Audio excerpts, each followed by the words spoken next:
I was a big time fan of the Rocky movies growing up. It was something that that my dad kind of instilled in me and my brothers from his love of the films, and his love of the films kind of came from him coming to the movies at a time when he was struggling in life.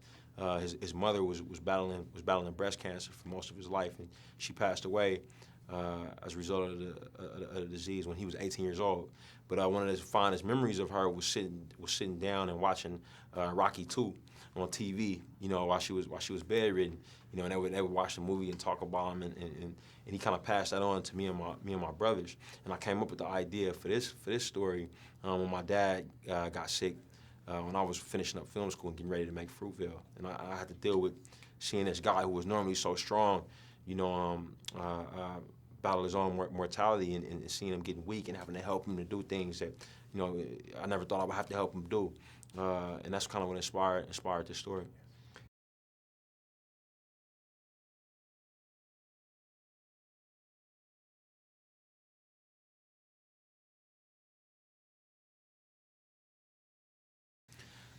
Man, initially meeting him, I met him through my agents.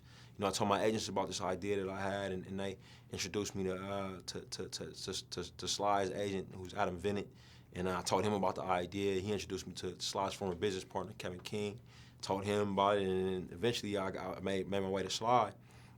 You know, and at that point, Michael and I had a relationship, so I kind of pitched the movie, pitched Mike as a star. And I could tell Sly was kind of apprehensive, and he kicking it around. And we made Fruitvale and continued to talk to him about it, and eventually he came on board.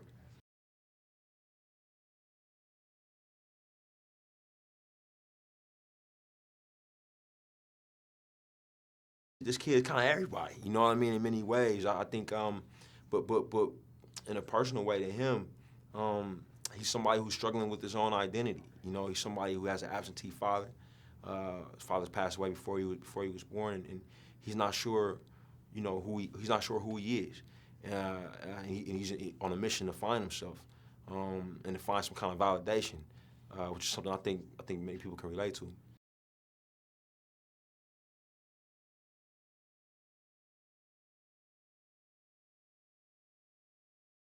Mike's really talented. You know, Mike's on the short list for every role that comes up in Hollywood at this point, I believe. And but you know, Mike and I are close collaborators. You know, we had a friendship at the time when I was coming up with the story, and just knowing a lot about him, he has great emotional dexterity as a person, even greater as an actor.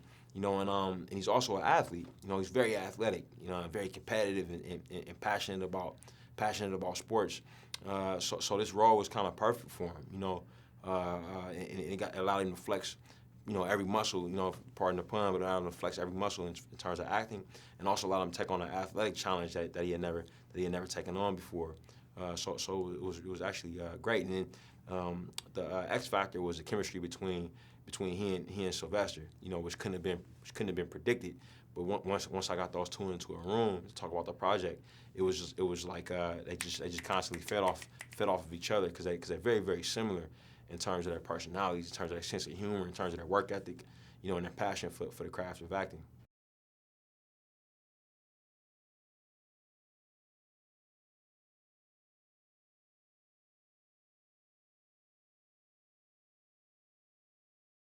It was great. It was great, man. I really had fun with Sly. Just asking him stories, and he's got 40 years of experience doing things that nobody else has ever really done before. So he's a wealth of knowledge, and he's really funny, man. Like he's so entertaining. Like whenever you're around him, man, he's and he loves to give advice.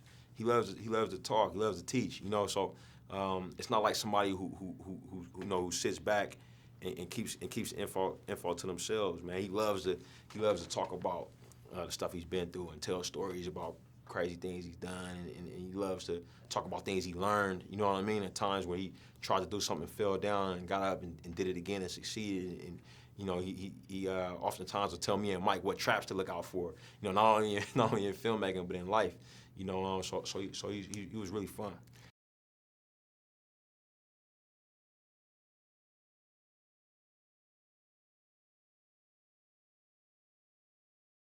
Yeah, absolutely. I mean, the thing is that the script developed. You know what I mean? Because Sly and Mike are really funny guys, man. Like it would have been a crime for this movie for them to go through all of the emotions that they go through and not have humor. It would have been a waste. You know, and I think a lot of the scenes that come through as comedic, oftentimes they were initially written as much more dramatic. But the levity kind of came through in the performances, which was great. And we kind of pounced on that. You know, and with I think Rocky is in his age has become funnier. Has become even more endearing.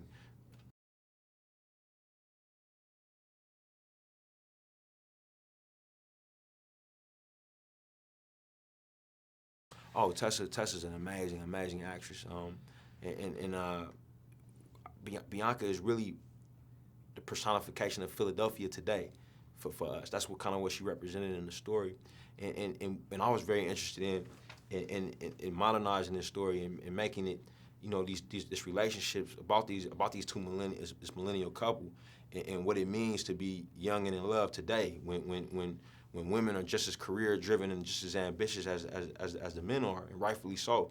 And Bianca's trying to make it in an industry that already has a built-in ticking clock. You know what I mean? It's only so long before she can get her break. So she's on a path, and she's also got something personal that she's dealing with that makes her want to move even faster. So when her and Adonis meet and they fall for each other, it becomes this question of not only will we work together, but will we work in terms of what we're trying to do. Can we both make our moves and still be with each other, which is something that I think a lot of young folks and young couples will relate to.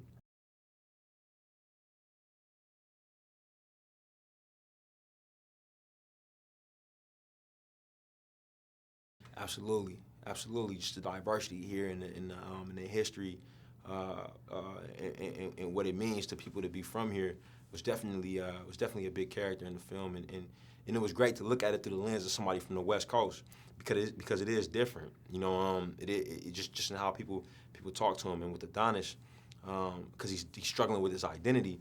Oftentimes when people meet him, he's like they can tell he doesn't fit in. They kind of like trying to figure out, what's the deal with this guy. So I thought it was a real, I thought it'd be a real interesting way to look at this city that we had seen before, but always through characters that have been here their whole life.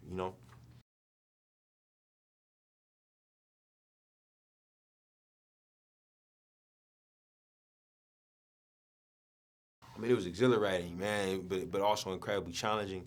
Um, so many boxing films have been done before, and so many will be done in the future because it's a sport that lends itself towards this form of storytelling so well.